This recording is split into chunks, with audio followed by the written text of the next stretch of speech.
পিছত ফাদিল হ'ল যুৱকক শিৰচ্ছেদৰ ৰহস্য চিলাপথাৰ যুৱ ব্যৱসায়ী সুমন দাসৰ হত্যাকাৰীক গ্ৰেপ্তাৰ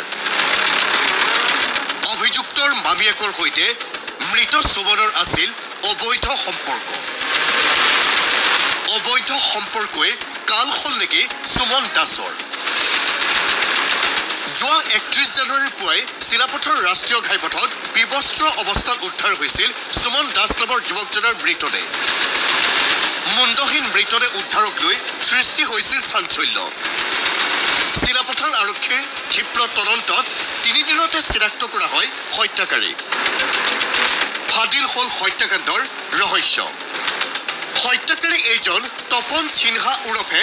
উত্তম এই উত্তমে অতি নৃশংসভাৱে হত্যা কৰিলে সুমন দাসক আৰক্ষীৰ জেৰাত হত্যাকাৰী তপনৰ বিস্ফোৰক স্বীকাৰোক্তি ঘৰৰ এই কোঠাটোতে দাৰে দুটুকুৰা কৰিছিল সুমনক মাৰপিট হৈছে দৰ্শকৰ কাটাকাটি কি দি কাটিলা দাৰে কাটিলো দাৰে এই ঘাপ মাৰিছা নে দিব এক ঘাপ সুমনক শিৰচ্ছেদ কৰি পুৱতি নিশা ট্ৰেক্টৰেৰে নি ৰাষ্ট্ৰীয় ঘাইপথত পেলাই দিছিল মৃতদেহ এইখন দাৰে সুমনক দুটুকুৰা কৰিছিল হত্যাকাৰী তপনে মৃতদেহ পেলাই আহি কোঠাটো পৰিষ্কাৰ কৰিছিল তপনে ইমান সুন্দৰভাৱে কোঠাটো পৰিষ্কাৰ কৰিছিল যে কোঠাটোৰ ক'তো অলপো নাছিল তেজৰ চেকুৰা তাৰপিছত কেনেকৈ ডিগবুৰিটো তাত লৈ পালেগৈ মই ট্ৰেক্টৰ উঠাই কিনে ট্ৰেক্টৰটো কাৰ আছিলে ট্ৰেক্টৰটো মৰি আছিলে তোমাৰ আছিলে অকলে উঠালে নে লগত অকলে উঠালোঁ আৰু কোনো আছিলে তোমাৰ লগত কোনো নাছিলে অকলে কান্ধত উঠাই কিনে লৈ গ'লোঁ বহুত কান্দত আকৌ ট্ৰেক্টৰ ক'ত পাবলৈ তাৰ ট্ৰেক্টৰত ইয়াৰ পৰা কান্ধত উঠাই ট্ৰেক্টৰত লৈ গ'লা মাৰাৰ পিছত এইবিলাক চব ক্লিন কৰি মই ভঙা দলং পেলাই থৈ আহিলোঁ চব ডাইৰেক্ট কেইটা বজাত পালে 3:30 ইতিমধ্যে হত্যাত ব্যৱহৃত দাখন লগতে মৃতদেহ কঢ়িওৱা ট্ৰেক্টৰ তেজ লাগি থকা কাপোৰ সুমনৰ জোতাযোৰ আদি জব্দ কৰিছে আৰক্ষীয়ে আজি ঘটনাৰ ক্ৰাইম চিন ৰিক্ৰিয়েশ্যনত আৰক্ষীৰ সন্মুখত এটাকৈ সকলো কথা কৈ গ'ল হত্যাকাৰী তপনে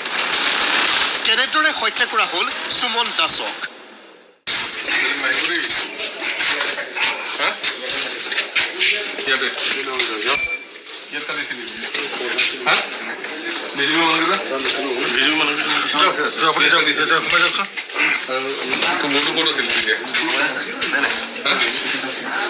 দৰ্জাটো কেনেকৈ খুলিলে নিজে খুলিলে খুলিব নোৱাৰে লক নাই এইটো চাই ল'ব টাইলছ নহয় ডিজাইন পেপাৰ কাটি এইটো ডিজাইন আছে মানে ওপৰৰ পৰা কিন্তু কিহৰ বাবে হত্যা কৰা হ'ল সুমন দাস নামৰ যুৱকজনক আৰক্ষীৰ জেৰাত অভিযুক্তৰ স্বীকাৰোক্তি মৃত সুমনৰ অবৈধ সম্পৰ্ক আছিল তপনৰ মামীয়েকৰ সৈতে তপনৰ মোমাইক নথকাৰ সুযোগ লৈ নিশাই সেই ঘৰখনলৈ প্ৰায় আহিছিল সুমন 30 জানুৱাৰীৰ নিশাও সুমন আহিছিল মহিলাগৰাকীৰ ওচৰলৈ যি কথা গম পাইছিল ওচৰৰে অন্য এটা কোঠাত শুই থকা ভাগিনীয়েক তপনে লগে লগে দাখন লৈ আহি সুমনক ঘাপ দিছিল ডিঙিত আৰু একে ঘাপে ডিঙি ছিঙি গৈছিল সুমন দাসৰ অভিযুক্তৰ মুখেৰে শুনক সেই বিস্ফোৰক স্বীকাৰোক্তি ৰুমত সোমাইছিলে ৰাতি এইখিনি কাৰ লগত অত্যাচাৰ কৰিছিলে কাৰ লগত মানে এইটো ৰুমত সোমাইছিলে এইখিনি কিয় শুনাইছে মই নিজেও ক'ব নোৱাৰোঁ কেনেকৈ নিছে আৰু তোমাৰ মামাই ক'ত থাকে মামা আলং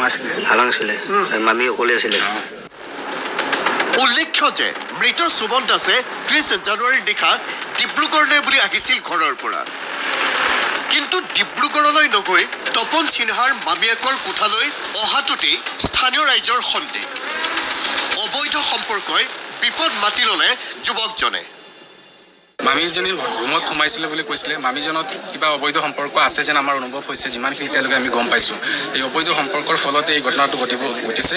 যেতিয়া সম্পৰ্ক কৰি থকা অৱস্থাত এই বাগিন ল'ৰা উত্তম সিনহাই দেখি পাইছে দেখি পোৱাৰ পিছত তেখেতে গৈ কিনি ডাইৰেক্ট দাৱৰ পৰা ডিঙি কাটি দিছে বুলি কৈছে এই পৰকীয়া প্ৰেমে হয় এইটো ইফালে অভিযুক্ত তপন সিনহা সৰুৰে পৰাই আছিল মোমাইকৰ ঘৰত